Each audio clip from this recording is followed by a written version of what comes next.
saya Nurul Azmi dari Universitas Tadulako, Program Studi Pendidikan Geografi. Dalam video kali ini, kami akan menjelaskan materi tentang manajemen pendidikan. Nah, materi pertamanya akan dibawakan oleh Khairul Nisa, yang kedua Muhammad Alfiansyah, yang ketiga Sarah Patara, yang keempat Armayanti, yang kelima Suherni, dan yang terakhir Al Muhaimin. Seperti apa penjelasannya? Yuk langsung saja kita simak, ini dia videonya. Assalamualaikum warahmatullahi wabarakatuh. Perkenalkan, nama saya Khairul Nisa, Stambuk A351-19005. Di sini saya memaparkan materi yaitu tentang manajemen peserta didik. Manajemen peserta didik keberadaannya sangat dibutuhkan di lembaga pendidikan karena siswa merupakan subjek sekaligus objek dalam proses transformasi ilmu dan keterampilan.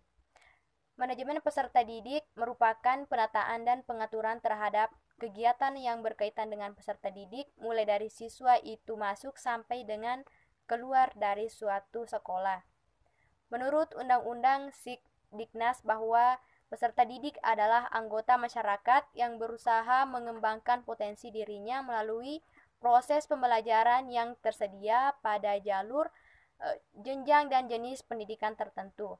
Jadi bisa diartikan bahwa peserta didik adalah seseorang yang terdaftar pada satu jalur jenjang dan jenis lembaga pendidikan, yang selalu ingin mengembangkan potensi dirinya baik pada aspek akademik maupun non-akademik melalui proses pembelajaran yang diselenggarakan.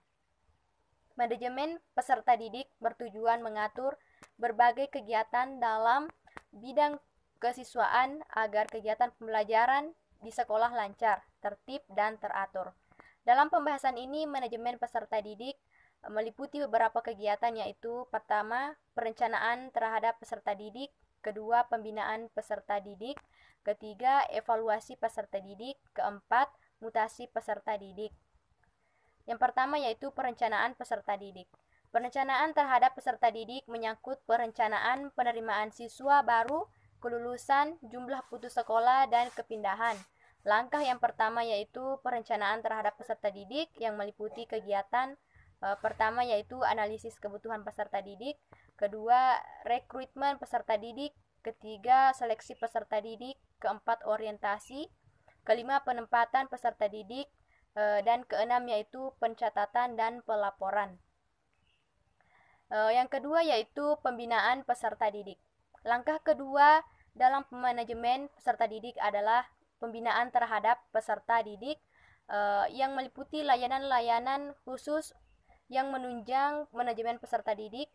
Layanan-layanan yang dibutuhkan peserta didik di sekolah meliputi pertama yaitu layanan bimbingan dan konseling, kedua layanan perpustakaan, ketiga layanan kantin, keempat layanan kesehatan, kelima layanan transportasi, keenam layanan asrama.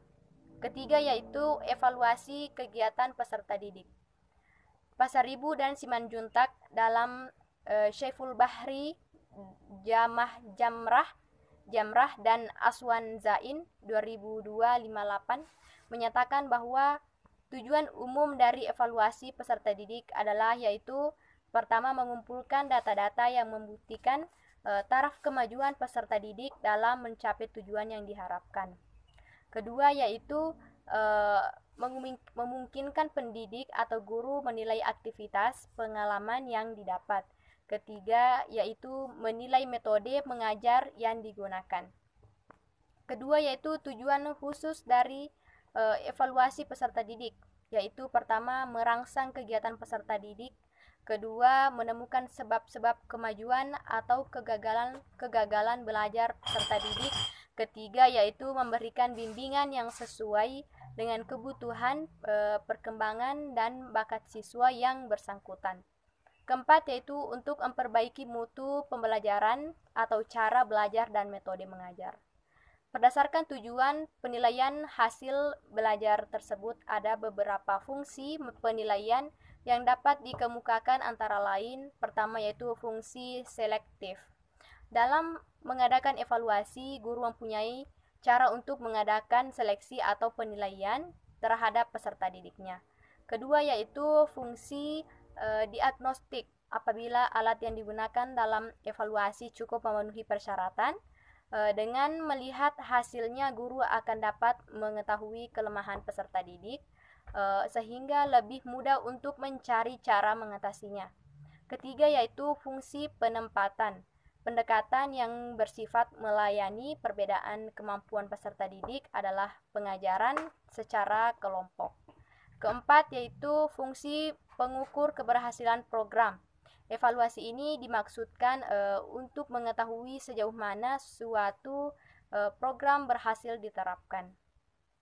Secara garis besar, ada dua macam alat evaluasi yaitu tes dan non-tes. Dalam penggunaan alat evaluasi yang berupa tes, hendaknya guru membiasakan diri untuk tidak hanya menggunakan tes objektif saja, tetapi juga diimbangi dengan tes uraian. Tes adalah penilaian yang komprehensif terhadap seorang individu atau keseluruhan usaha evaluasi program.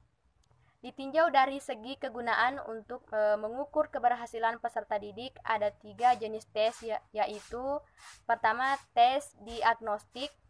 Tes diagnostik ini adalah tes yang digunakan untuk mengetahui kelemahan-kelemahan peserta didik sehingga berdasarkan kelemahan tersebut dapat dilakukan pemberian perlakuan yang tepat.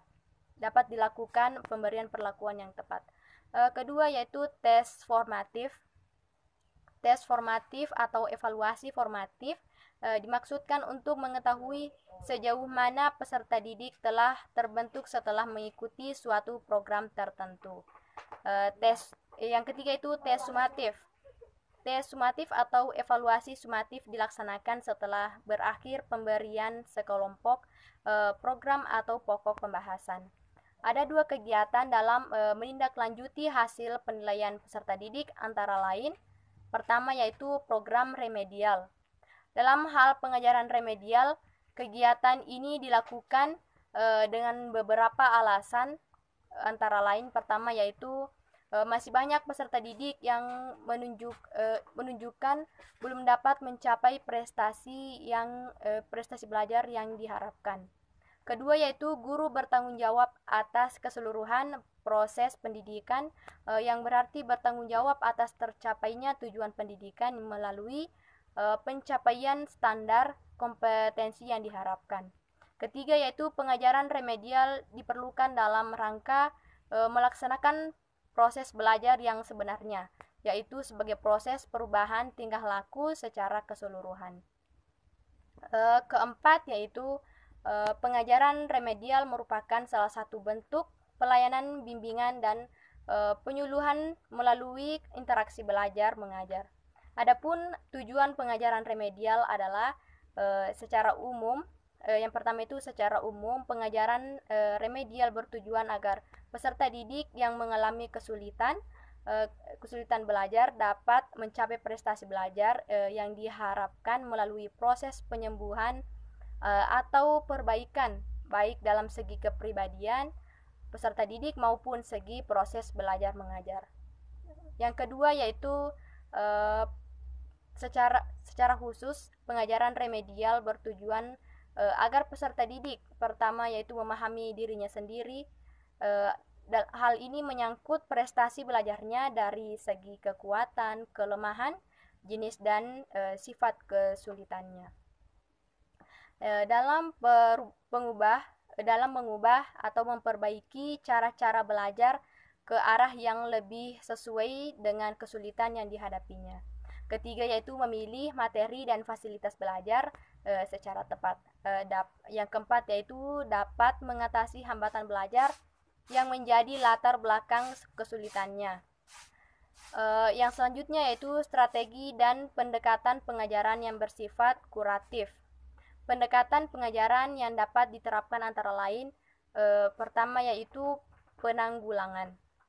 Pelaksanaan layanan pengajaran remedial ini dapat diberikan dan diorganisasikan dengan cara pertama yaitu perorangan atau individual, kedua kelompok atau per grup, Waktu dan cara pelaksanaannya dapat diatur sedemikian rupa sesuai dengan situasi dan kondisi yang ada, seperti contohnya pertama diadakan pada jam pertemuan kelas biasa, kedua diadakan di luar jam pertemuan biasa, ketiga diadakan kelas remedial khusus bagi peserta didik yang mengalami kesulitan belajar tertentu.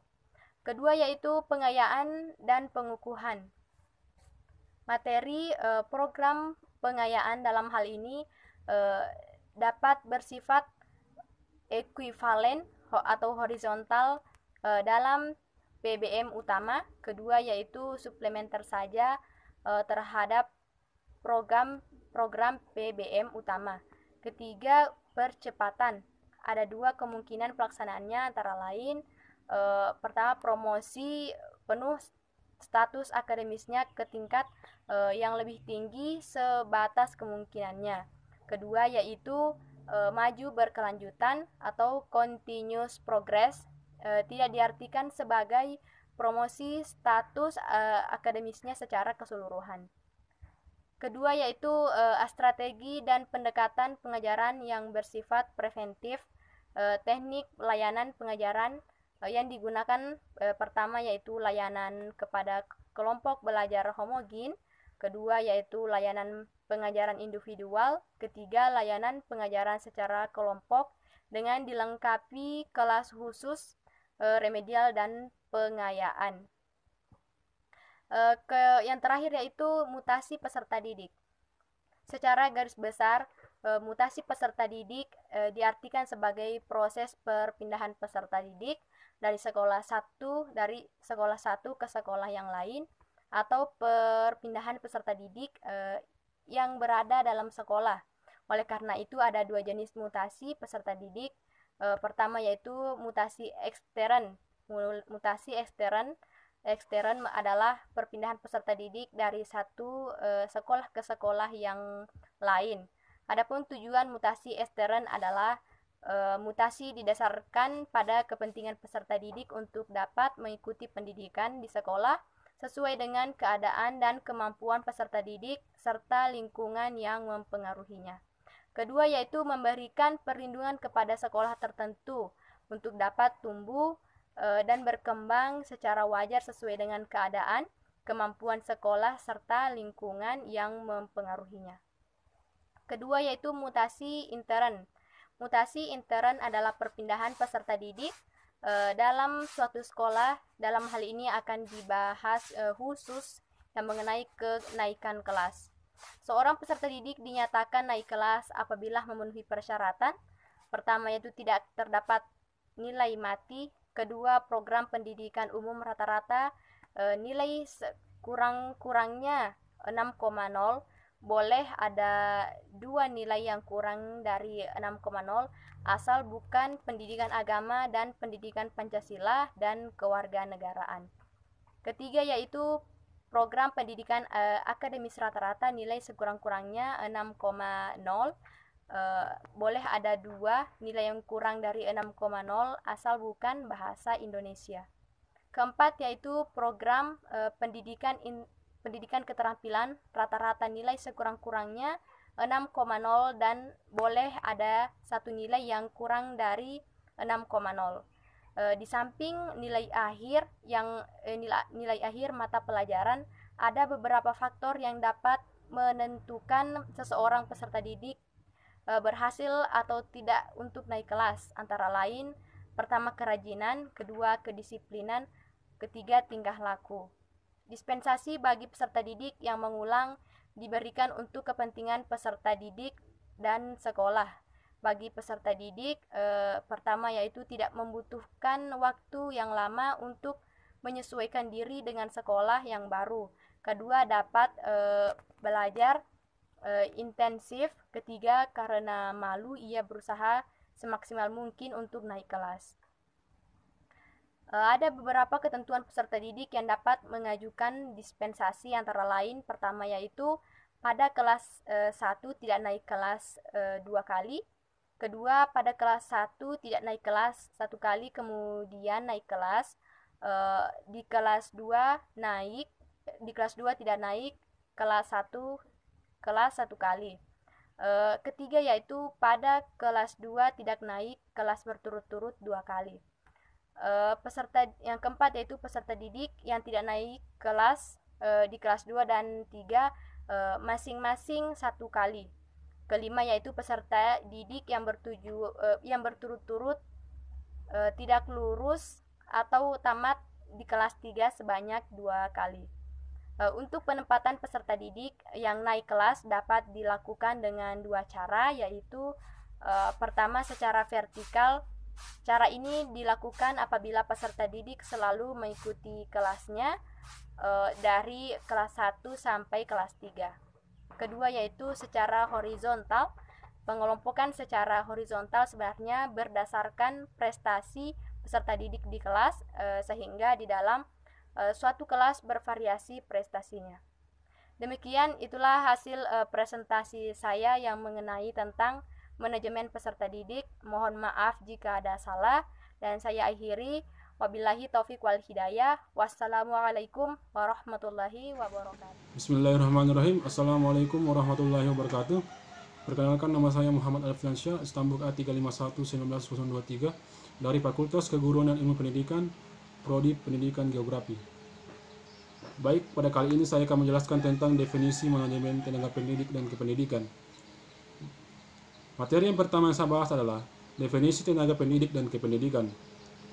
Menurut Undang-Undang Dasar tahun 2003 tentang Sistem Pendidikan Nasional, Pasal 1 ayat 5 dan 6, yang dimaksud dengan tenaga kependidikan adalah anggota masyarakat yang mengabdikan diri yang diangkat untuk menunjang penyelenggaraan pendidikan. Sedangkan pendidik adalah tenaga pendidikan yang berkualifikasi sebagai guru, dosen, fasilitator, instruktur, dan sebutan lain yang sesuai dengan kekhususannya, serta berpartisipasi dalam menyelenggarakan pendidikan. Selanjutnya yakni tujuan manajemen tenaga pendidik dan kependidikan. Tujuan manajemen tenaga pendidik dan kependidikan berbeda dengan manajemen sumber daya manusia pada konteks bisnis di dunia pendidikan. Tujuan manajemen SDM lebih mengarah pada pembangunan pendidikan yang bermutu membentuk SDM yang handal, produktif, kreatif, dan berprestasi. Ada beberapa poin tentang tujuan manajemen tenaga pendidik dan kependidikan. Yang pertama yakni memungkinkan organisasi mendapat dan mempertahankan tenaga kerja yang cakap, dapat dipercaya, dan memiliki motivasi tinggi. Yang kedua, meningkatkan dan memperbaiki kapasitas yang dimiliki oleh karyawan. Yang ketiga, mengembangkan sistem karya dan kinerja yang tinggi meliputi prosedur perekrutan seleksi yang ketat, sistem kompensasi dan insentif yang disesuaikan dengan kinerja pengembangan manajemen, serta aktivitas pelatihan yang terkait dengan kebutuhan organisasi dan individu. Poin yang keempat, mengembangkan praktik manajemen dan komitmen yang tinggi, yang menyadari bahwa tenaga pendidikan dan pendidikan merupakan stakeholder internal yang berharga serta membantu mengembangkan iklim kerjasama dan kepercayaan bersama. Selanjutnya yakni tugas dan fungsi manajemen tenaga pendidik dan kependidikan. Berdasarkan Undang-Undang Nomor 20 Tahun 2003, Pasal 39 yang dimana tenaga kependidikan bertugas melaksanakan administrasi, pengelolaan, pengembangan, pengawasan, dan pelayanan teknis untuk menunjang proses pendidikan pada satuan pendidikan. Pendidik merupakan tenaga profesional yang bertugas merencanakan dan melaksanakan proses pembelajaran, menilai hasil pembelajaran, melakukan pembimbingan dan pelatihan, serta melakukan penelitian dan pengabdian kepada masyarakat, terutama pendidik dari perguruan tinggi. Dalam menjalankan tugas dan fungsinya secara profesional, tenaga pendidik dan kependidikan harus memiliki kompetensi yang disyaratkan, baik oleh peraturan pemerintah maupun kebutuhan masyarakat, antara lain. Yang pertama, pendidik harus memiliki kualifikasi minimum dan sertifikat sesuai dengan jenjang kewenangan mengajar, sehat, jasmani, dan rohani, serta memiliki kemampuan untuk mewujudkan tujuan pendidikan nasional. Yang kedua, pendidik untuk pendidikan formal pada jenjang pendidikan dasar, pendidikan menengah, dan pendidikan tinggi yang dihasilkan oleh perguruan tinggi yang terakreditasi. Selanjutnya yakni aktivitas manajemen tenaga pendidik dan kependidikan. Yang pertama adalah perencanaan. Perencanaan manajemen tenaga pendidik dan kependidikan adalah pengembangan dan strategi penyusunan tenaga pendidik dan kependidikan sumber daya manusia yang komprehensif, guna memenuhi kebutuhan organisasi di masa depan. Perencanaan SDM merupakan awal langkah yang harus dilaksanakan. Perencanaan ini seringkali tidak diperhatikan dengan seksama. Dengan melakukan perencanaan ini, segala fungsi SDM dapat dilaksanakan dengan efektif dan efisien. Yang kedua yakni seleksi. Selection atau seleksi didefinisikan sebagai suatu proses pengambilan keputusan di mana individu dipilih untuk mengisi suatu jabatan yang didasarkan pada penilaian besar karakteristik individu yang bersangkutan sesuai dengan persyaratan oleh jabatan tersebut. Selanjutnya yakni aktivitas manajemen tenaga pendidik dan kependidikan. Yang pertama adalah perencanaan. Perencanaan manajemen tenaga pendidik dan kependidikan adalah pengembangan dan strategi penyusunan tenaga pendidik dan kependidikan sumber daya manusia yang komprehensif, guna memenuhi kebutuhan organisasi di masa depan. Perencanaan SDM merupakan awal langkah yang harus dilaksanakan. Perencanaan ini seringkali tidak diperhatikan dengan seksama. Dengan melakukan perencanaan ini, segala fungsi SDM dapat dilaksanakan dengan efektif dan efisien. Yang kedua yakni seleksi. Selection atau seleksi didefinisikan sebagai suatu proses pengambilan keputusan di mana individu dipilih untuk mengisi suatu jabatan yang didasarkan pada penilaian besar karakteristik individu yang bersangkutan sesuai dengan persyaratan oleh jabatan tersebut. Sekian materi manajemen tenaga pendidik dan kependidikan dari saya. Lebih dan kurangnya mohon dimaafkan. Wabillahi taufiq wal hidayah. Wassalamualaikum warahmatullahi wabarakatuh. Shalom. Perkenalkan, nama saya Sarah Patara, Stanbook A35119025. Saya akan menjelaskan materi yang ketiga, yaitu manajemen keuangan sekolah. Manajemen keuangan merupakan salah satu substansi manajemen sekolah yang akan turut menentukan berjalannya kegiatan pendidikan di sekolah. Manajemen keuangan merupakan tindakan pengurusan atau ketatausahaan keuangan yang meliputi pencatatan, perencanaan, pelaksanaan, pertanggungjawaban, dan pelaporan. Dengan demikian, manajemen keuangan sekolah dapat diartikan sebagai rangkaian aktivitas mengatur keuangan sekolah mulai dari perencanaan, pembukuan, pembelanjaan, pengawasan, dan pertanggungjawaban keuangan sekolah. Tujuan manajemen keuangan yang pertama, meningkatkan efektivitas dan efisiensi penggunaan keuangan sekolah. Yang kedua, meningkatkan akuntabilitas dan transparansi keuangan sekolah. Yang ketiga, meminimalkan penyalahgunaan anggaran sekolah. Prinsip-prinsip manajemen keuangan. Undang-Undang Nomor 20 Tahun 2003 Pasal 48 menyatakan bahwa pengelolaan dana pendidikan berdasarkan pada 4 prinsip. Yang pertama, transparansi. Transparan berarti adanya keterbukaan. Transparan dalam bidang manajemen berarti adanya keterbukaan dalam mengelola suatu kegiatan. Di lembaga pendidikan, bidang manajemen keuangan yang transparan berarti adanya keterbukaan dalam manajemen keuangan lembaga pendidikan. Yang kedua, akuntabilitas. Akuntabilitas dalam bidang manajemen keuangan berarti penggunaan uang sekolah dapat dipertanggungjawabkan sesuai dengan perencanaan yang telah ditetapkan. Ada 3 poin utama sebagai syarat terbangunnya akuntabilitas. Pertama, adanya transparansi para penyelenggara sekolah dengan menerima masukan dan mengikutsertakan berbagai komponen dalam mengelola sekolah. Yang kedua, adanya standar kinerja di setiap institusi dalam melaksanakan tugas, fungsi, dan wewenangnya. Yang ketiga, adanya partisipasi dalam menciptakan suasana kondusif dalam menciptakan pelayanan kepada masyarakat dengan prosedur yang mudah, biaya yang murah, dan pelayanan yang cepat. Yang ketiga, efektivitas. Manajemen keuangan dapat dikatakan memenuhi prinsip efektivitas kalau kegiatan yang dilakukan dapat mengatur keuangan untuk membiayai aktivitas dalam rangka mencapai tujuan lembaga yang bersangkutan dan kualitatif outcomes-nya sesuai dengan rencana yang telah ditetapkan. Yang keempat, efisiensi. Efisiensi berkaitan dengan kuantitas hasil suatu kegiatan. Efisiensi adalah perbandingan yang terbaik antara masukan dan keluaran, atau antara daya dan hasil. Daya yang dimaksud meliputi tenaga, pikiran, biaya, dan waktu. Tingkat efisiensi dan efektivitas yang tinggi memungkinkan terselenggaranya pelayanan terhadap masyarakat secara memuaskan dengan menggunakan sumber daya yang telah tersedia secara optimal dan bertanggung jawab. Sumber keuangan sekolah. Biaya pendidikan berdasarkan sumbernya dapat digolongkan menjadi 3 jenis. Yang pertama, biaya pendidikan yang bersumber dari pemerintah, seperti dana bantuan operasional sekolah dan dana bantuan operasional pendidikan. Yang kedua, biaya pendidikan yang bersumber dari orang tua atau wali siswa, seperti BP3 atau SPP. Selain SPP, ada juga dana pembangunan. Yang ketiga, biaya pendidikan yang bersumber dari masyarakat, seperti sponsor dari lembaga keuangan dan perusahaan, lembaga sosial donatur, tokoh masyarakat, alumni, dan sebagainya. Demikianlah penjelasan tentang manajemen keuangan sekolah. Terima kasih. Assalamualaikum warahmatullahi wabarakatuh. Perkenalkan, nama saya Armayanti, Stambu K351-19031. Di sini saya akan menjelaskan tentang manajemen sarana dan prasarana pendidikan. Pertama, pengertian manajemen sarana dan prasarana pendidikan.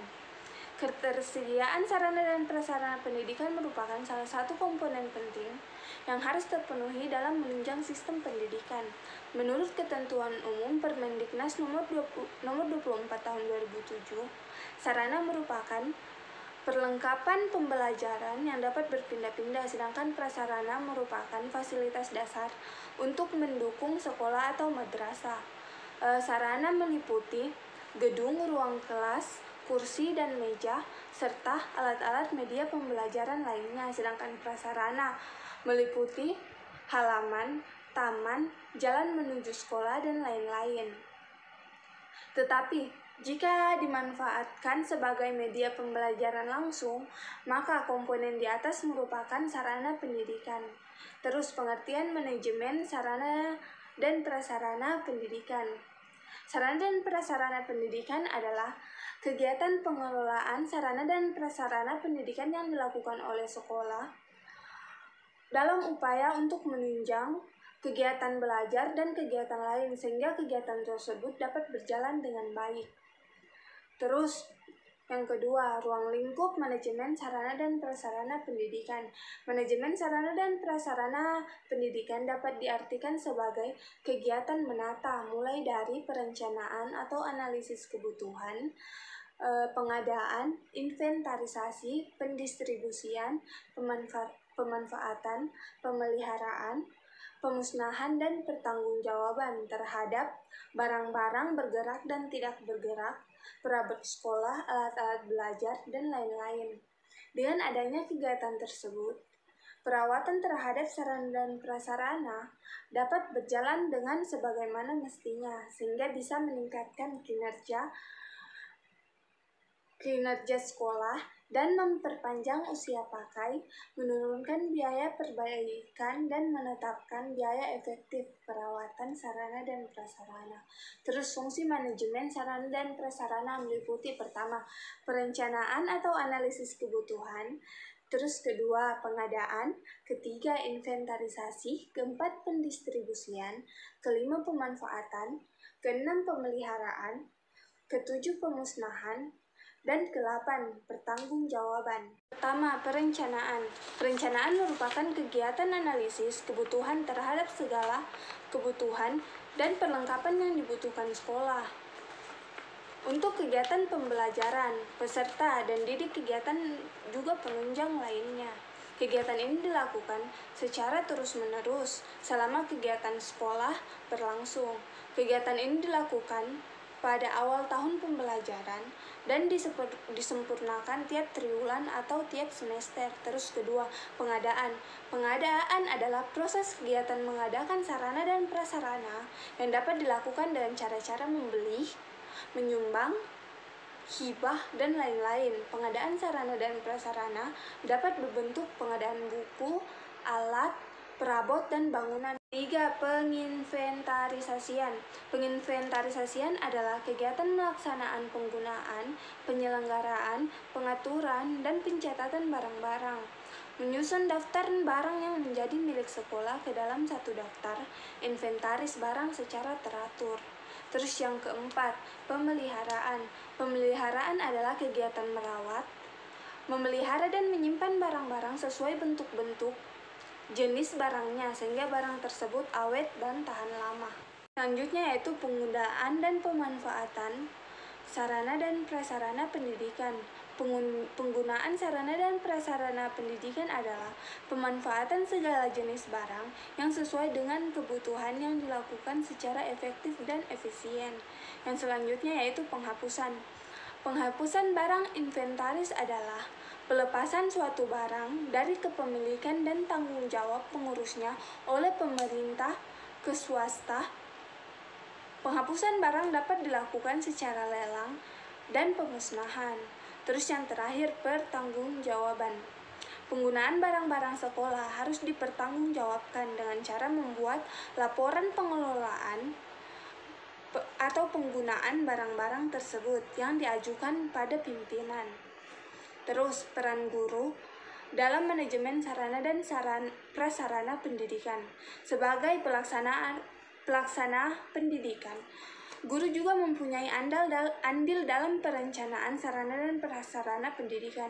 Dalam hal ini, guru lebih banyak berhubungan dengan sarana pengajaran, yaitu alat pembelajaran, alat peraga, dan media pembelajaran lainnya dibandingkan dengan keterlibatannya dengan sarana pendidikan yang tidak langsung berhubungan.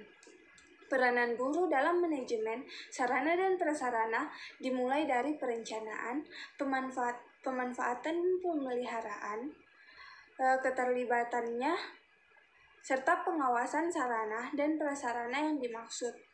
Sekian dari saya. Wassalamualaikum warahmatullahi wabarakatuh. Assalamualaikum warahmatullahi wabarakatuh, dan salam sejahtera untuk kita semua. Ya, perkenalkan, nama saya Suherni, Stambuk A351-19010. Ya, di sini saya akan menjelaskan mengenai manajemen hubungan sekolah dan masyarakat. Nah, sebelum kita mengetahui lebih dalam mengenai manajemen hubungan sekolah dan masyarakat, kita perlu tahu terlebih dahulu apa sih itu manajemen. Nah, jadi manajemen yaitu sebuah seni mengarahkan orang lain untuk mencapai tujuan utama sebuah organisasi atau bisnis melalui proses perencanaan, pengorganisasian, pengelolaan, dan pengawasan sumber daya dengan cara yang efektif dan efisien. Nah, selanjutnya, hubungan sekolah dan masyarakat juga dapat didefinisikan sebagai proses komunikasi antara sekolah dengan masyarakat untuk kebutuhan pendidikan serta kemajuan sekolah itu sendiri. Nah, dari kedua definisi tersebut, maka dapat kita simpulkan bahwa definisi dari manajemen hubungan sekolah dan masyarakat yaitu suatu hubungan timbal balik antara organisasi sekolah dengan masyarakat atau lingkungan yang terkait untuk mencapai suatu tujuan pendidikan dan untuk kemajuan sekolah tersebut. Kemudian selanjutnya yaitu tujuan dari manajemen hubungan sekolah dan masyarakat menurut Ellsberg pada tahun 2003. Yang pertama yaitu meningkatkan kualitas belajar dan pertumbuhan anak. Yang kedua, meningkatkan pemahaman masyarakat akan pentingnya pendidikan dan peningkatan kualitas kehidupan masyarakat.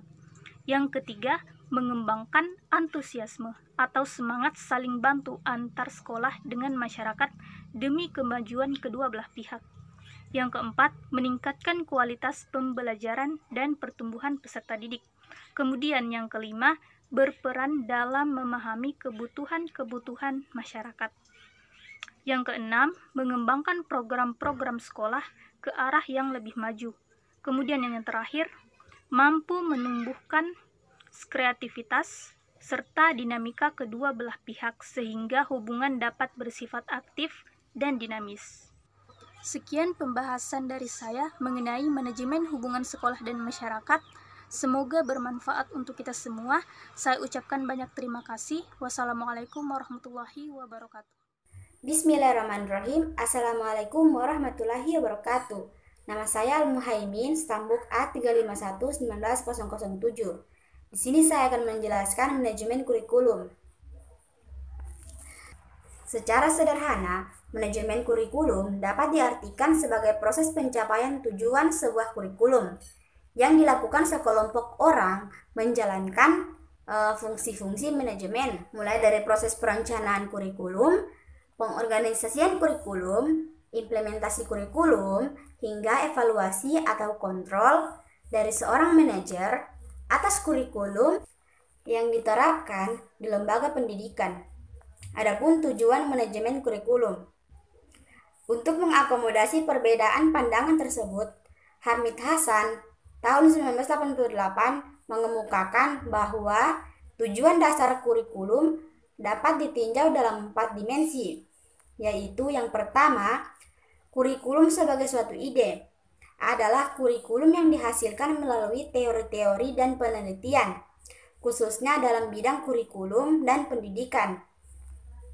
Yang kedua, kurikulum sebagai suatu rencana tertulis adalah sebagai perwujudan dari kurikulum sebagai suatu ide yang diwujudkan dalam bentuk dokumen yang di dalamnya memuat tentang tujuan, bahan, kegiatan, alat-alat, dan waktu. Yang ketiga, kurikulum sebagai suatu kegiatan merupakan pelaksanaan dari kurikulum sebagai suatu rencana tertulis dan dilakukan dalam bentuk praktek pembelajaran.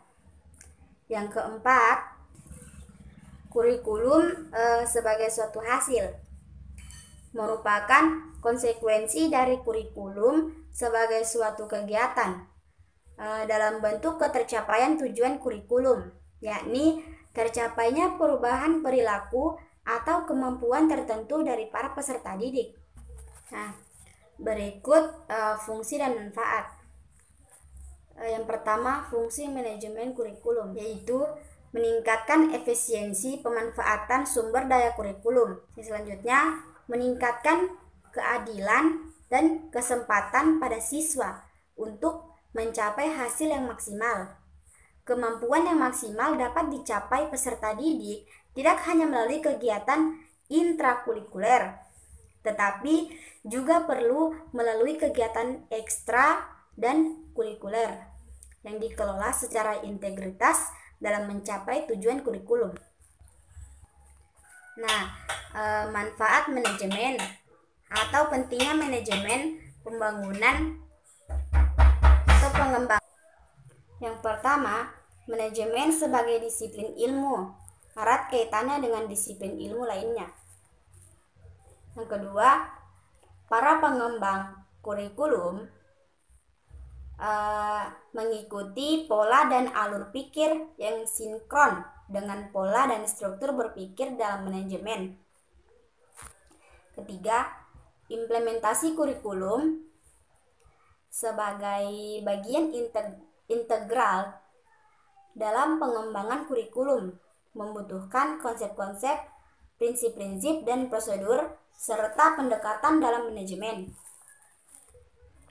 Prinsip dan pentingnya manajemen kurikulum.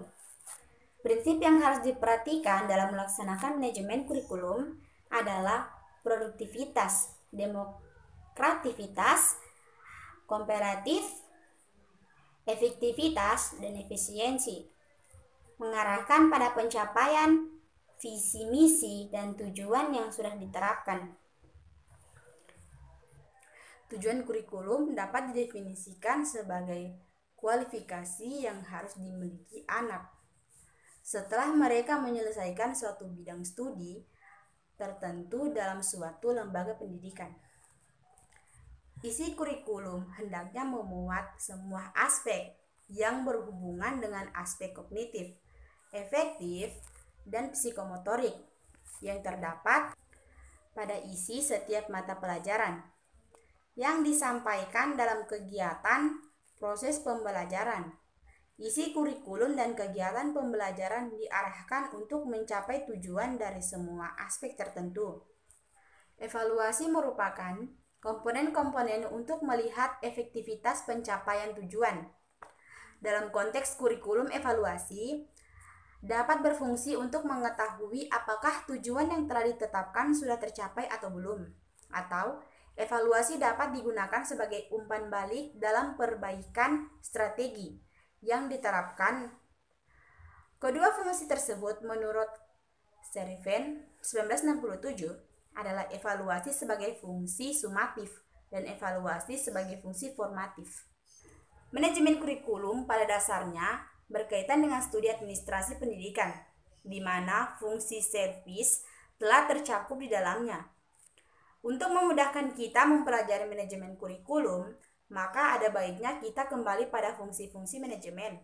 Fungsi-fungsi lainnya seperti pengorganisasian, penggerakan motivasi, koordinasi, pembiayaan, dan material dimasukkan ke dalam fungsi-fungsi pokok di atas. Dari keterangan di atas, tampak sangat jelas bahwa ruang lingkup manajemen kurikulum itu adalah prinsip dari proses manajemen, sehingga para ahli dalam pelaksanaan kurikulum mengadakan pendekatan dengan ilmu manajemen. Bahkan kalau dilihat dari cakupannya yang begitu luas, manajemen kurikulum merupakan salah satu disiplin ilmu yang bercabang pada kurikulum. Dalam sebuah kurikulum terdiri dari beberapa unsur komponen yang terangkai pada suatu sistem. Sistem kurikulum bergerak dalam sirkulasi dan secara tertahap atau bergilir. Maka manajemen kurikulum juga harus memakai pendekatan sistem-sistem kurikulum. Kesatuan yang di dalamnya memuat beberapa unsur yang saling berhubungan dan bergantung dalam pengembangan tugas untuk mencapai suatu tujuan. Nah, dari penjabaran beberapa materi tadi, dapat disimpulkan bahwa yang pertama, 1. Manajemen peserta didik dapat diartikan sebagai usaha pengaturan terhadap peserta didik mulai dari peserta didik tersebut masuk sekolah sampai dengan mereka lulus sekolah. Yang kedua, manajemen tenaga pendidik dan kependidikan adalah aktivitas yang harus dilakukan mulai dari tenaga pendidik dan kependidikan itu masuk ke dalam organisasi pendidikan sampai akhirnya berhenti melalui proses perencanaan SDM, perekrutan, seleksi, penempatan, pemberian kompensasi, penghargaan, pendidikan, dan latihan. Yang ketiga, manajemen keuangan merupakan salah satu substansi manajemen sekolah yang akan turut menentukan berjalannya kegiatan pendidikan di sekolah. Yang keempat, manajemen sarana dan prasarana pendidikan bertugas mengatur dan menjaga sarana dan prasarana pendidikan agar dapat memberikan kontribusi secara optimal dan berarti pada jalannya proses pendidikan kegiatan pengelolaan. Ini meliputi kegiatan perencanaan, pengadaan, pengawasan, inventarisasi, dan penghapusan. Yang kelima, manajemen hubungan sekolah dan masyarakat adalah hubungan timbal balik antara organisasi sekolah dengan masyarakat lingkungan yang terkait. Hubungan sekolah dan masyarakat didefinisikan sebagai proses komunikasi antara sekolah masyarakat untuk berusaha menanamkan pengertian kepada warga masyarakat tentang kebutuhan dan karya pendidikan. Yang keenam, manajemen kurikulum adalah sebagai suatu sistem pengelolaan kurikulum yang kooperatif, komprehensif, sistemik, dan sistematik dalam rangka mewujudkan ketercapaian tujuan kurikulum. Baiklah, itulah penjabaran materi yang dapat kami sampaikan. Tiba waktunya kita di penghujung video. Lebih dan kurangnya kami mohon maaf. Saya pamit undur diri. Assalamualaikum warahmatullahi wabarakatuh. Sekian dulu video dari kami. Jangan lupa klik subscribe dan klik tombol lonceng notifikasinya. Kemudian like video ini, share ke teman-teman kalian, dan jangan lupa komen di bawah ya.